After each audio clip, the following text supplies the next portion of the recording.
The brave little tailor story. One summer's morning, a little tailor was sitting at his table by the window. He was in good spirits and saved with all his might. Then came a peasant woman down the street crying, "Good jams cheap!"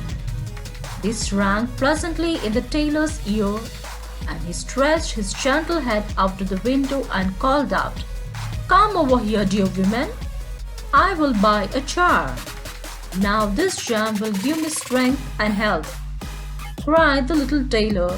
So he bought the bread out of the cupboard, cut himself a piece right across the loaf, and spread the jam over it.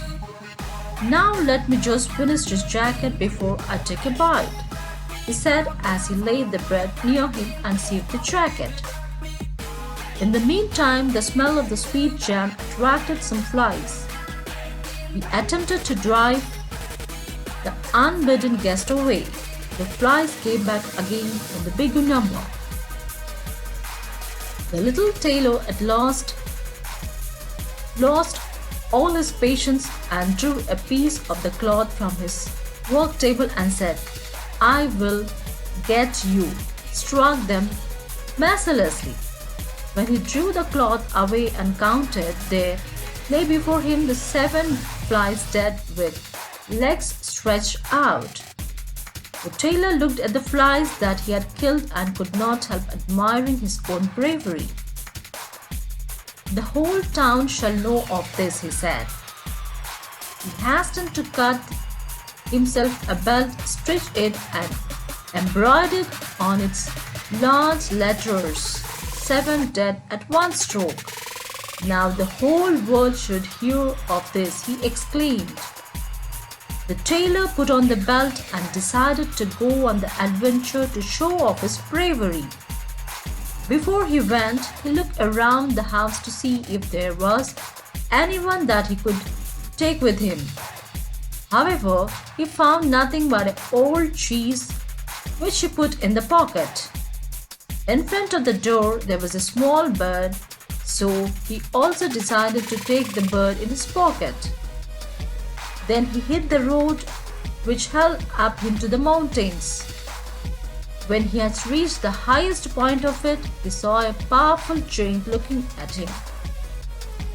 The giant had been haunting the village for years. The little brave tailor said, "Good day, Commander. How are you?" The giant looked contemptuously at the tailor and said, "How dare you talk to me, you miserable creature?" The brave little tailor unbuttoned his coat and showed the giant the belt. "There you may read what kind of man I am," the tailor said.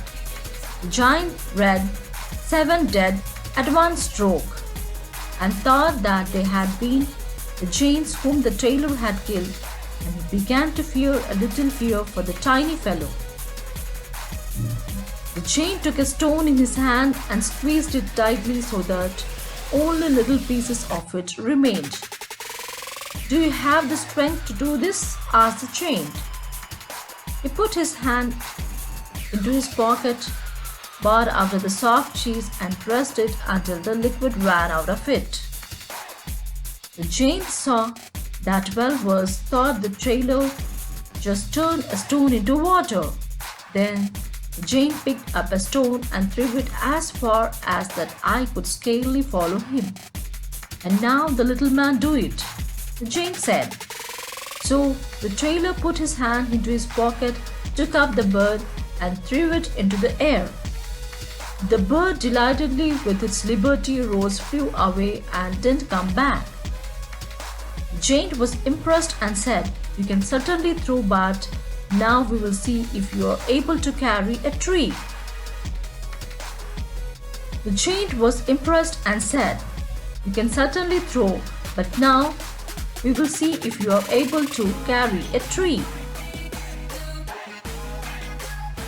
He took the little tailor to the mighty oak tree which lay there felled on the ground and said, "If you are strong enough, help me carry the trunk out of the forest." "Let's do it," You can take the trunk on your shoulders and I will rise up the branches and twigs. After all, they are the heaviest, answered the little man. Giant took the trunk on his shoulders, but the tailor just sat on the branch and the giant couldn't look around and carried away the whole tree while the little tailor relaxed and whistled. The giant said, "If you are such a great fellow, come with me into my cave and spend a night." The tailor was willing and followed him.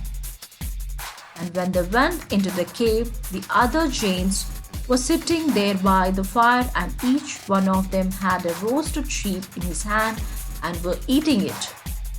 The brave little tailor looked around and thought, "It is much more spacious here than in my workshop."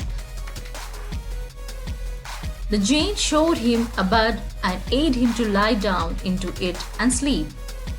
The bed, however, was too big for the little tailor. He didn't lie down in it, but he crept into a corner. When it was midnight and the giant thought that the little tailor was sound asleep, he got up and took a great iron bar and cut through the bed with one blow and thought he had finished off the grasshopper of a man for a good. Then he went down to pillage the village. While the villagers were running away, fearing the giant, suddenly the little tailor showed up screaming, "I will destroy you, you miserable giant!" The giant thought the little tailor was immortal and ran away terrified, never to be seen again. As the little tailor, he has forever and admired in the village for his great bravery.